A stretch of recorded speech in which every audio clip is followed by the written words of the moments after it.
virtual book signing. I'm Daniel Weinberg, and as always, we're here at the Abraham Lincoln Bookshop in Chicago. Today, because of our lineup, we're not just virtual, we are real. A lot of people have come in today and appreciate that. It's a nice day to do that here in Chicago. So if it was a January snowy day, they'd be home on their couches with margaritas watching us, but they're here with us and appreciate that. And of course, appreciate you being online with us right now live. And if you are live, don't forget, this is a 2-hour program, by the way. James McPherson and Orville, Vernon Burton will be here on the second hour. And we'll have Ed overlap with them a few minutes too. So if you have any questions in the meantime for Ed, or when we start the other program later on, please feel free to email them in, and we'll try to get them live on air. I have a gazillion questions myself, and all of these people have so many stories to tell, I'll probably only get to 1 or 2.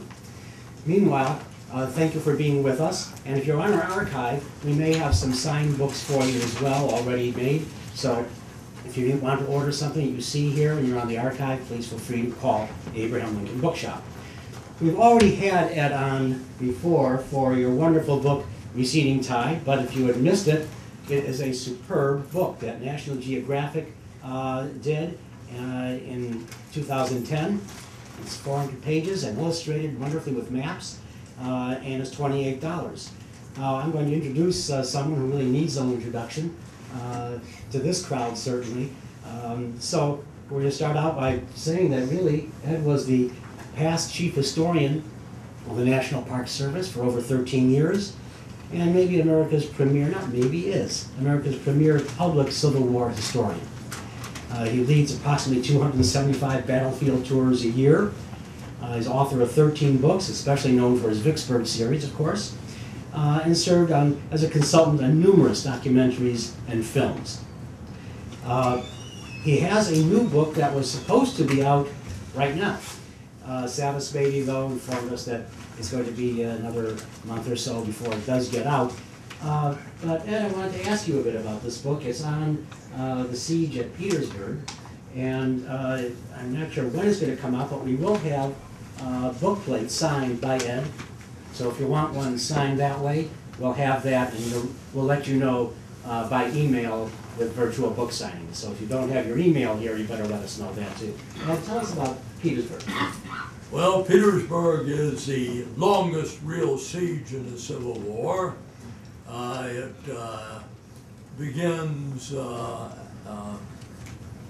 actually on 15th day of June of '64. Should have fallen to the Federals by the 18th day of June, and then it would become a long struggle, of which General Grant, the Hammer, has found out the futility of attacking the Confederate defenses there. So it ends up with a campaign in which you have battles both north of the James and south of the James. And it will continue as Grant will keep General Lee penned up in the Richmond-Petersburg area and leave the rest of the Confederacy, particularly in Georgia, to the tender mercies of his able subordinate, General William T. Sherman. It's very important, the situation, because Mr. Lincoln is going to be facing an election. It has been decided. And I think one of the important things to realize that Mr. Lincoln, on the 25th of August, as the Democrats are assembling in Chicago here, at the second wigwam. That's right, the second wigwam. Not the first wigwam. And Lincoln is anything but confident of re-election that day. Sherman is stymied in front of Atlanta. Grant is apparently stymied in front of Richmond and Petersburg. And they haven't really paid that much attention to Admiral Farragut, who will shoot his way into Mobile Bay on the 5th day of of August. And Lincoln at that day will write a memo to the files. And he'll report on that day, knowing the news, the Democrats are going to adopt a peace plank, declaring the war a failure, that he is not that confident of winning at that time. And he believes that if he loses the election, the opponents will have won under such conditions they cannot save the Union after the 4th day of March. And he will have to work with the opponents between Election Day and the 4th day of March. And before you go on, let me ask you, this is all in your book?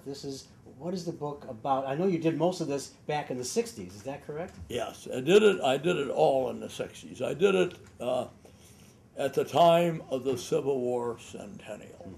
The Park Service at that time has two programs they're benefiting from.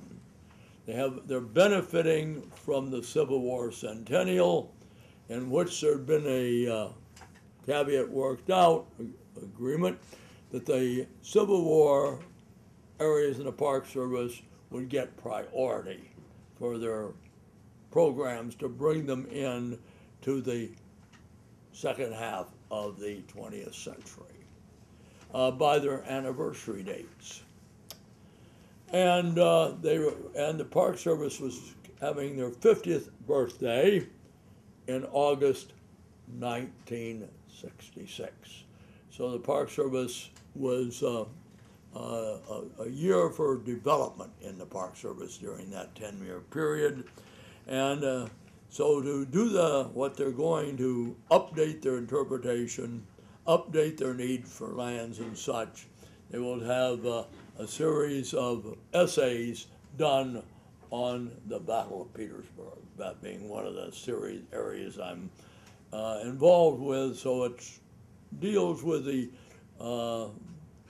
documented narratives of the different phases of the Petersburg campaign, beginning, of course, with the June 15th assault on Petersburg and ending with the Battle of Fort Stedman and the Battle of Five Forks, which is called the Waterloo of the Confederacy, because that's going to doom Petersburg, and Petersburg will fall to the Federals along with Richmond on the night of the 2nd and 3rd day of April. So your book is based on what you wrote at that time for the Park Service? Yes. And there's going to be some introductory material new? Yeah, there's going to be some new and some working with Bryce Sudereau, a researcher who got the idea and sold the idea to Ted of coming out with it and to tell the story of Petersburg. But basically, it is based on what we knew about Petersburg at that time. I called you a public historian in the introduction, and I think you are that. You were, how much more public can you be than the chief historian of the Park Service? What is a public historian to you, and do you think that you consider yourself one? Yes. A public historian is one that works as a professional for the federal government. And the Park Service employs a number of historians at the various parks, whether they're Civil War, Revolution, presidential parks. And it is to become the expert on that park. Because you have now if you're in a school, a university, you have a limited number of people to react with. Because your reaction with and your audience is the visitor to the park. Now what about then, I'm going to mention two, one myself, I consider myself a bit of a public historian, Yeah. and a curator of a museum collection or a librarian of a collection. devoted to a certain public area. historian slash archivist, or what you want to have, because Okay. they I'll deal take that. with how the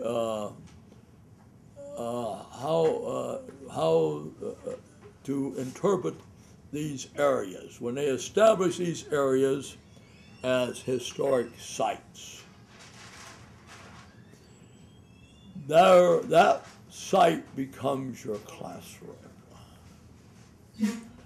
and you're going to be the person responsible for interpreting the area to the visitor. And your audience will consist of people that are just dropping by, or they can be people that are deeply involved in it. So it is a person that is a university and such in the round. You're out in the field walking in the footsteps of history, whether it is George Armstrong Custer, whether it's U.S. Grant, or who you're able to walk in the footsteps of history. It supplements the written word or the visual word by putting the people on the site where these events took place. So it works with other media, but it gives it your feeling of being where that event happened. Before we started, you were speaking to everyone about how the early tours that you were taking and you were leading had changed in the type of people that came on because of the paperback for Killer Angels. When that came out, you saw a switch in the types of people, younger, etc., who came on. I want to ask you this. What, just before that, was Roots. And when Roots came on, that's when I found a huge number of people coming into the shop looking for their own roots. And it turned out to be the Civil War. And that was, to me, one of the great boosts in Civil War interest in the public. Yes, because they get people who would never be interested in history. It's like it gets people interested in their background, because history is a story of people. Mm-hmm. The great people, the mass of the people, and it is, history is the story of people. It's real people, and as Michael Shara does, so importantly, he gets people seeing, using the people and the site to give you a new view of what happens there, of what happened or there. Why is there? My most popular tour is the John Wilkes Booth tour. Because why? You visit all the sites where it happened. You go from where you have the Ford Theater. You travel the route that John Wilkes Booth goes from the Ford Theater to the site of the Garrett Barn where he ends up. And it's not really changed that much once you get out the environs of Washington. No, it is not.